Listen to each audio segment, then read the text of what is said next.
But the current position is starting to look much brighter than we'd originally anticipated. In total, government has advanced some £214 million in respect of the early payment schemes and the depositors' compensation scheme. So we've cash flowed all these schemes to ensure that the payout to the various people has been as early and as swift as possible, because whilst many of the people were relatively wealthy, there were some people in real hardship as a result of the collapse of this bank, and what savings they had were all tied up in that, and they were in pretty dire straits. To date, we've had 111 million of that repaid through the liquidation, and the vast majority of claims in relation to the depositors' compensation scheme have all been paid out. So virtually all the depositors with less than £50,000 or £50,000 and less have already been paid out. So that's roughly 75% of all depositors. The latest estimate we have from the liquidator is that 94%, he's expecting 94% return on assets, and it could conceivably be even higher than that. That's very good news for all depositors, although they will have to wait another 2 or 3 years before it's finally settled.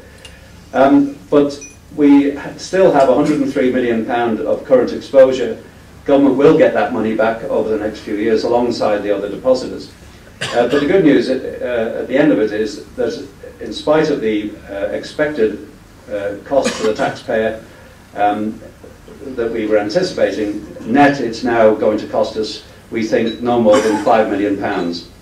So the work that government's put in over this last 12 months to try and find a good way forward has actually, I think, paid off, and indeed the net cost to the taxpayer is considerably less than we anticipated in the first place. So that I think is good news. And whilst I recognise it's caused hardship to many of the depositors, I think the depositors ultimately getting most of their money back are in a much better place than they might have expected to be 12 months ago. So there's good news there. Now, if I could just, and I apologise for hopping backwards and forwards a little bit, but there's a flow in this story. If I could just go on to taxation now, and why we increased taxation. I think it was 2001, the higher rate of taxation was reduced from 20% to 18%, and it had been 20% for a great many years before that. And indeed, there's sort of been an unwritten understanding that Jersey, Guernsey and the Isle of Man kept their tax rates about the same.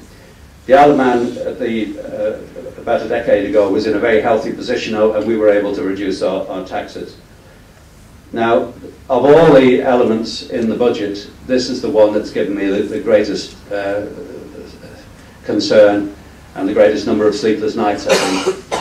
I am totally committed to a competitive tax rate on the Isle of Man. I think tax isn't the be-all and end-all of everything, but it is a vitally important part of the overall package that we offer both investors and residents who come here to work and live and bring their businesses here.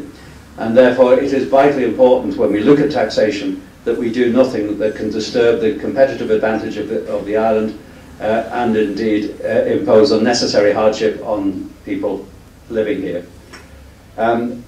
So it was when you think that 1% rise in income tax gives us 4.7 million in extra revenue, the 2% increase gives us nearly £10 million in extra revenue, and that was a very substantial part of the shortfall that we were looking to fill. So reluctantly, I've had to concede that the raise in income tax was the only way forward. It still brings us only back to where we were in 2001. It still leaves us competitively alongside Jersey and Guernsey, so we haven't lost any real ground to those jurisdictions, and I very much hope that I will not have to repeat that again. If we can get the rest of the equation together over the next 2 or 3 years in terms of reducing government expenditure, we should not need to look at taxation again. There is a nominal, the 10% rate will be unchanged, because clearly we don't want to do anything which will hurt the lower income earners any more than we have to. And there is a marginal increase in personal allowances this year, 1%, to go some small way to offset some of the increased charges which will be coming along. And of course, alongside that, and I appreciate and I apologise to everyone in the room for having to do this, a combination of the increase in income tax, we've actually increased national insurance by 1%, which of course was agreed by Tynwald last November, and indeed mirrors what's happened in the UK in, I think it was 2003. I was able to defer this increase for the last few years because I didn't believe the Allan Man needed it. Now, unfortunately, times have changed and we've had to bring that in. But it is an unfortunate combination, I admit, of having to increase taxation and national insurance at the same time. And I do apologise for having to do that. The other area we've been looking at is the allowance we give on mortgage and loan interest relief. There has been politically a great deal of pressure building up as to whether we can afford to continue mortgage interest relief. None of our neighbours have that anymore. Jersey and Guernsey have stopped it. The Allan Man, I think, is one of the few places now that still has mortgage interest relief. It's something, I believe, that has been an extra little attraction for new business and new people coming to the Allan Man to get that extra relief. But we are now looking to limit it. And last year we wrapped up the mortgage interest and loan interest into a single interest allowance, which was £15,000 in total. This year I've had to reduce that to £10,000. That still leaves a very healthy advantage over other jurisdictions, because £10,000 per person equates to roughly a £200,000 mortgage. So if there's a couple, that's a £400,000 mortgage, which is still a healthy attraction over many other jurisdictions. And we will save something like £400,000, I think, on that. Now, the only other change on taxation in that context, or two changes perhaps. First of all, the personal allowance tax credit, which I brought in, I think it was 2003-4, which is again specifically targeted for those people on low incomes. It is a payment that Treasury makes to those people whose income falls below the personal allowance level, which is currently £9,300. Last year it went up to £550. This year it's gone up to £650.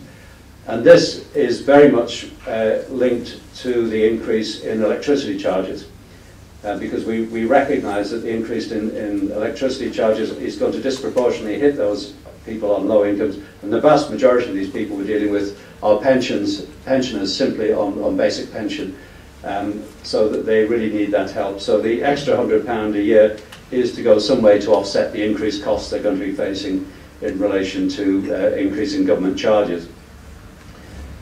We are trimming that down, though. The whole purpose of this arrangement was to provide direct help without bureaucracy to the key people that needed it. We did recognise, though, that there were a number of people on the margins who benefited from this who shouldn't have got it, and students in particular is one group that we never intended to help, but they have benefited. Sadly, for the students, they're going to lose out this year, and we are focusing it more on the people we really wanted.